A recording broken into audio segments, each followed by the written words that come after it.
we are in the midst of a pandemic from the coronavirus, COVID-19, where a stay-at-home is been ordered for most people.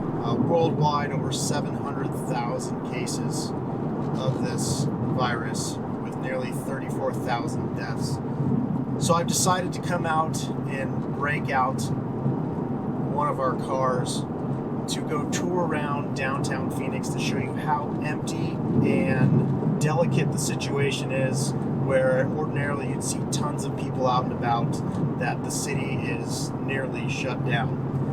Now, here in Arizona, we don't have nearly the amount of problems that are in other places, such as New York or Italy, but it's very interesting to see how different the roads are.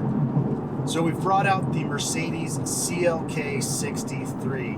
This is a very rare and almost iconic car. Made in 2008, there was 500 of these cars made. And with that, this is the Mars Red, which is one of 10 cars. Now, what makes this thing super cool is its DTM look and roots, where it's got the factory wide fenders, the forged alloy wheels, rear oil cooler, the adjustable suspension. It is like driving a race car from the factory. Such a machine.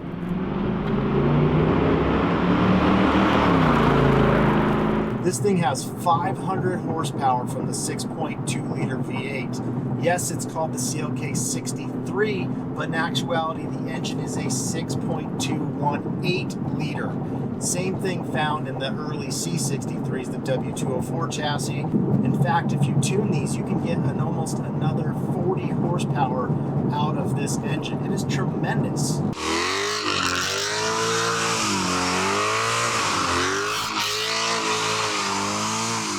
The fun part about driving this car, though, is how responsive it is. Having a Porsche GT3 RS myself, as well as past having a McLaren 570, those things are full of technology.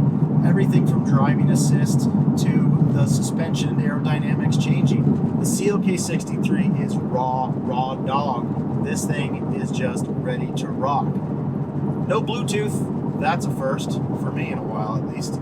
But if you want to get crazy, you press the traction control button, turn that thing off, and you have so much torque that you are getting loose. But what you will find that when you are driving this is that the transmission is nothing like today's DSG, DCT, and PDK. It does have a little bit of lag, but it's still extremely fun.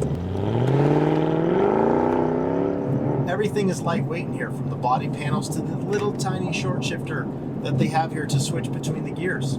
Some other cool, interesting features that make the CLK 63 a lightweight, almost race car is it has no back seats.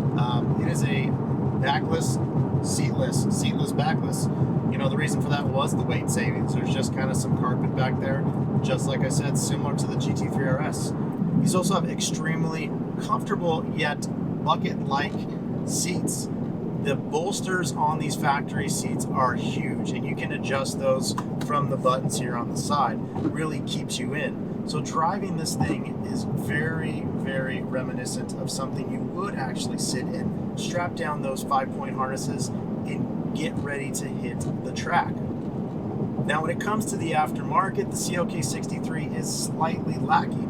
Because these things are so modified out of the box, there's not too much you can do. In fact, I've yet to find a bolt-on exhaust for this vehicle. Most exhausts out there are aftermarket, made specifically on the vehicle. There are no kits. A lot of people will go with wheels, but again, these are a factory one-piece forged wheel. We put some H&R spacers on here to give them just a little bit of push out to make it flush with the fenders. Because these fenders are so large, having the spacers on there gives it a very stout stance.